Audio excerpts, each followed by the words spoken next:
वाह वाह, क्या खाना बनाया है बहू तुमने। आपने सही कहा। ऐना बहू के आने से तो मैं तो 2 रोटी ज्यादा ही खाने लगी हूँ। ऐना के हाथों में इतना स्वाद है कि मत पूछो भाई। भाभी, मुझे भी 1 रोटी और दीजिएगा। ये कच्चे आम के अचार के साथ खाना तो और भी स्वादिष्ट है। वाकई भाई, बहुत ही टेस्टी है। सच में मैं तो इसे रोज ही खा सकती हूँ। मुझे खुशी है कि आप लोगों को खाना अच्छा लग रहा है। ये लीजिए ना, ठंडे ठंडे आम आज ही ताजे ताजे लाई हूँ। अरे वाह यार, तुम्हें इस घर में आए 4 ही महीने हुए हैं, लेकिन तुमने तो सबका मन ही जीत लिया है। अरे ऐसी तो कोई बात नहीं।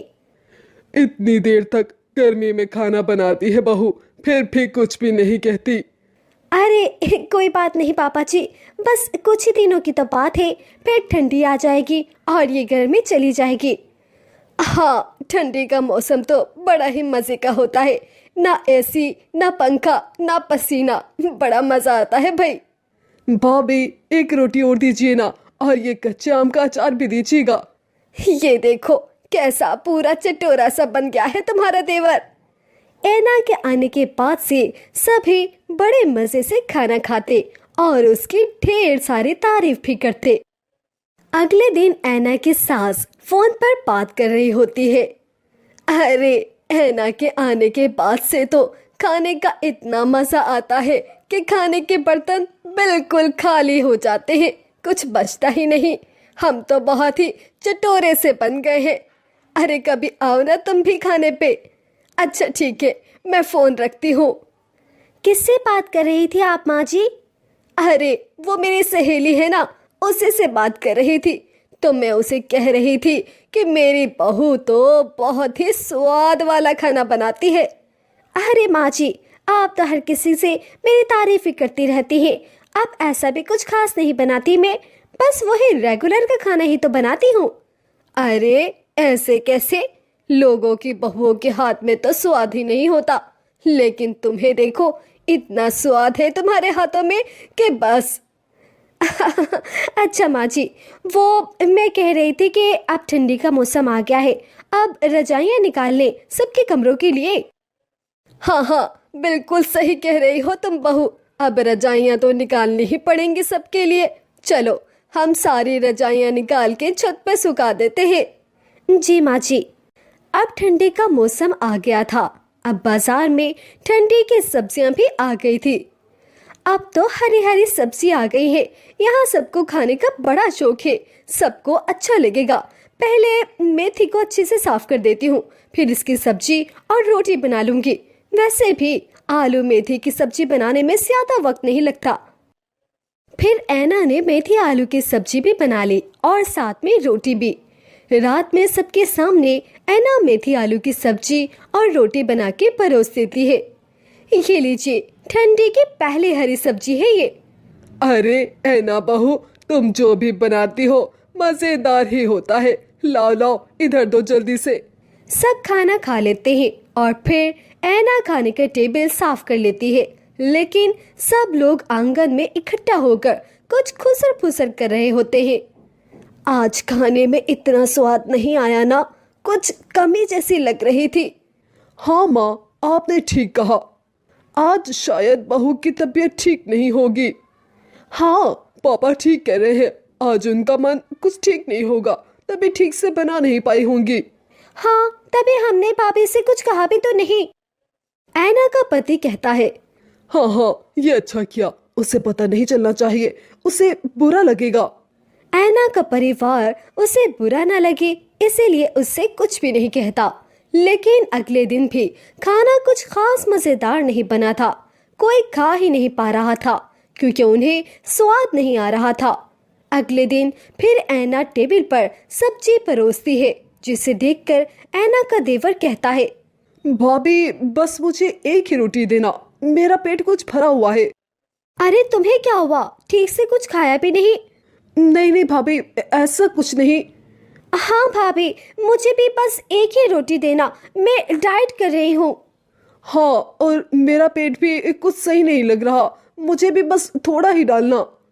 हाँ बहू, मुझे भी कम ही देना खाना। ठीक है, जैसा आप लोगों को सही लगे। कोई ऐना से कुछ कह नहीं पा रहा था, लेकिन आजकल उन्हें ऐना का खाना कुछ खास पसंद नहीं आ रहा था। मैं अपने लिए बाहर से नूडल्स मंगवा रहा हूँ, आप में से कोई खाएगा क्या? नहीं, मेरी तो भूख ही मर गई है। पता नहीं ऐना को क्या हो गया है। मम्मी, मुझे तो लगता है भाभी शुरुआत में हमें खुश करने के लिए अच्छा खाना बनाती थी। मैं तो कहती हूँ हम कुछ दिनों तक देखते हैं, फिर शायद फिर से अच्छा खाना बनाने लगे बहू। तुम्हारी माँ सही कह रही है। कुछ दिनों तक सब लोग इंतजार करते हैं, लेकिन ऐना अभी भी उसी तरह का खाना बनाती थी। उसका खाना अब पहले की तरह चटपटा नहीं होता था। सब लोग अब उकता से गए थे। अरे, ये आप लोग ऐसे क्यों बैठे हैं? शुरू कीजिए ना पालक की सब्जी। भाभी, क्या बात है, आजकल आप वैसा खाना नहीं बना रही जैसे आप पहले बनाती थी। हाँ है ना यार, हम तुमसे कुछ कह नहीं रहे, लेकिन अब खाने की वो बात नहीं रही। लेकिन मैं तो बिल्कुल वैसे ही खाना बना रही थी जैसे पहले बनाती थी। अरे कहाँ बहू, अब तो ना खाना चटपटा होता है, ना ही कोई ढंग की सब्जी होती है और ना ही कोई स्वाद होता है। ऐसा लगता है जैसे हरी घास फूस खा रहे हैं हम। हाँ बेटा, जैसे खाना तुमने हमें खिलाया है ना, उसके आगे तो ये खाना बिल्कुल बेस्वाद है। अच्छा, अगर ऐसी बात है तो कल से मैं और भी ज़्यादा कोशिश करूँगी कि आप लोगों को खाना पसंद आ जाए। अपने ससुराल वालों की शिकायत सुनकर ऐना को महसूस हुआ कि सब लोग खाने के लिए कितने नाराज थे। अगले दिन उसने बहुत ही अलग तरीके से सरसों का साग और साथ में मकई की रोटी बनाई और सबको परोस दिया। ये लीजिए, आज खाने में सरसों का साग और मकई की रोटी, वो भी मक्खन के साथ। हाँ, खाना तो अच्छा है, पर वो पहले जैसा स्वाद पता नहीं क्यों नहीं आ रहा। सुनील बेटा, बिल्कुल ठीक कहा तुमने, खाना बहुत अच्छा है, लेकिन उसमें पहले जैसी बात नहीं। बहू, कहीं ऐसा तो नहीं कि तुमने पहले हमें खुश करने के लिए बस अच्छा खाना बना लिया, अब उसके बाद तुम्हें खाने में कोई दिलचस्पी ही नहीं, तभी ऐसा खाना बना रही हो? हाँ हाँ भाभी, मुझे भी माँ की बात ठीक लग रही है। आजकल आप हमें कभी पालक, कभी मेथी, कभी मटर खिला देती हैं, जिसमें कोई स्वाद ही नहीं होता। अरे नहीं नहीं, ऐसी तो कोई बात नहीं। पता नहीं आप लोगों को क्यों ऐसा लग रहा है। मेरा खाना तो पूरा हो गया, मुझे और नहीं खाना बस। देखा, आजकल तो सचिन ठीक से एक रोटी भी नहीं खा रहा। मुझे भी खाना अच्छा नहीं लग रहा, मैं अपने लिए मैगी बना रही हूँ। ऐना ये सब परेशानी से देख रही थी कि उसका पति भी कहता है, मुझे भी भूख नहीं है, मैं अपने रूम में जा रहा हूँ। फिर अगले दिन ऐना लाउंज में बैठी घर वालों के बारे में ही सोच रही होती है। ऐना को समझ नहीं आ रही थी कि आखिर ऐसी क्या कमी रह गई है। आज एक काम करती हूँ, बैंगन का भरता बना देती हूँ, वो शायद सब लोगों को पसंद आ जाए। फिर ऐना रसोई में जाती है और बड़ी मेहनत से बैंगन का भरता और उसके साथ रायता और पापड़ भी बना लेती है। उसे यकीन था कि आज तो उसके ससुराल वालों को खाना जरूर पसंद आएगा, लेकिन ऐसा कुछ भी नहीं होता और कोई भी खाना नहीं खाता। अब ये खाना तुम ही खा लो बहू, लगता है कोई खाना नहीं खाने वाला।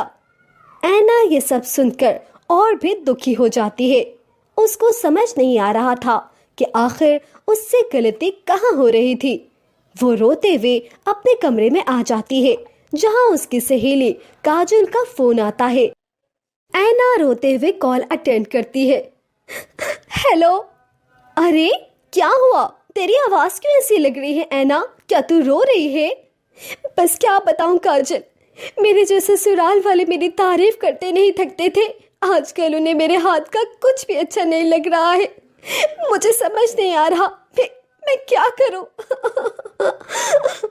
इतना कहकर ऐना फूट फूट कर रोने लगती है। अरे अरे, तो पहले रोना तो बंद कर, शांत हो जा। हाँ, और मुझसे आकर मिल, हम इसका कोई ना कोई उपाय ढूंढ लेंगे।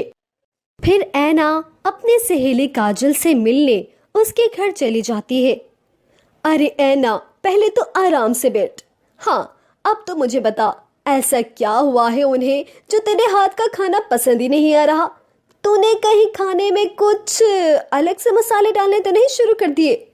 नहीं काजल, मैं तो बिल्कुल वैसे ही खाना बनाती हूँ जैसे पहले बनाती थी। अब इस मौसम में हरी सब्जियां ही आती हैं, तो मैं क्या कर सकती हूँ इसमें भला? बात तो तेरी बिल्कुल सही है। अरे काजल, जो लोग 3-3 रोटियां खाया करते थे, अब वो एक रोटी भी नहीं खाते। अब मैं क्या करूं? तो ही कुछ बता मुझे। अरे इसमें तेरा क्या कसूर भला? इस मौसम में तो हरी सब्जियां ही आती हैं। अब ठंडी के मौसम में तू कच्चे आम तो ला नहीं सकती जो उन्हें परोस सके। कच्चे आम? अरे काजल, क्या आइडिया दिया है तूने मुझे? मैंने तो कुछ नहीं कहा तुझे। आइडिया कहाँ से मिल गया? बस अब तू ऐसा समझ कि अब मैं उन्हें ठंडी की हरी सब्जियां खिला के ही मनाऊंगी। अच्छा, अब मैं चलती हूँ, मुझे बाजार में जाना है, तो उससे बाद में मिलूंगी। और हाँ, आइडिया देने के लिए बहुत बहुत धन्यवाद। अरे सुन तो सही। ऐना काजल की बात सुनी अनसुनी करके उसके घर से निकल जाती है और फिर बाजार आ जाती है। वहां से कुछ लेती है और वापस अपने घर आ जाती है। आज उसने घर में सिर्फ दाल चावल बनाए थे खाने में।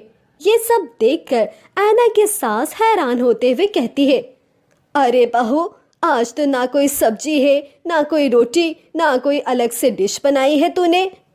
अरे बहू, ये सब क्या है? जी माँ जी, पापा जी आज सिर्फ दाल ही बनाए हैं। लगता है भाभी अब अपना असली रंग दिखा रही है। पहले सारी मेहनत सिर्फ हमें खुश करने के लिए थी बस। अरे नैनन जी, आज भी तुम सब खुशी होने वाले हो। दाल चावल के साथ है कच्चे आम का अचार, चटनी और मुरब्बा। अब खाना शुरू तो कीजिए। मुझे तो भाभी बस थोड़े से ही चावल चाहिए। ऐना के ससुराल वालों ने खाना तो थोड़ा थोड़ा ही डाला था, लेकिन दाल चावल के साथ कच्चे आम का अचार इतना स्वाद लग रहा था कि सबने हाथ चाट चाट कर खाना खाया। मुझे और चाहिए भाभी। लेकिन चावल तो खत्म हो गए। आज तो सच में खाना बहुत ही मजेदार था भाई। अरे बहू, मुझे तो सचमुच ऐसा लग रहा है कि पहले वाली ऐना वापस आ गई है। माँ जी, ये कमाल मेरा नहीं बल्कि आपके ज़बान का है। गर्मियों में खाने के साथ आम का अचार होता था, इसीलिए आपको खाना और भी मजेदार लगता था। और सर्दियों में सिर्फ हरी सब्जियां ही आती हैं, इसीलिए आपको वो स्वाद नहीं आ रहा था जिसका दोषी आप मुझे ठहरा रहे थे। इसीलिए मुझे लगा कि अगर आप लोगों को हरी सब्जियां खिलानी है तो आपको गर्मी के मौसम के कच्चे अचार भी खिलाने पड़ेंगे। इसका मतलब है कि ऐना के हाथों में कोई कमी नहीं थी, बल्कि हमें ही कच्चे आम की आदत पड़ गई थी, जिसका दोषी हम अपनी बेचारी बहू को ठहरा रहे थे। हाँ, हमें माफ कर दो ऐना बहू। आज से हम सर्दी की सब्जियां खाने की कोशिश करेंगे। हाँ भाभी, सॉरी। भाभी, हमने आपको गलत समझा। हम तो गर्मियों के मौसम में ही अटके हुए थे। हाँ ऐना यार, लेकिन आज से हम सब आगे बढ़ेंगे। हाँ भाभी, इसीलिए हम अब से सर्दियों की सब सब्जियां भी खाया करेंगे। हाँ, लेकिन कच्चे आम के अचार के साथ। अरे बहू, हमारा कुछ भी नहीं हो सकता। लेकिन पापा जी, मैंने भी सोच लिया है कि मैं आप सबको सर्दी की सब सब्जियां खिला कर ही मनाऊंगी। हाँ बहू, जब तक तू ये कोशिश करेगी तब तक तो फिर से गर्मी का मौसम आ ही जाएगा। भाई भाभी, लेकिन अभी मुझे एक और चीज चाहिए आपसे। अब तुम्हें क्या चाहिए देवर जी? दाल चावल, और क्या। अब ऐना का परिवार उससे फिर से खुश रहने लगा।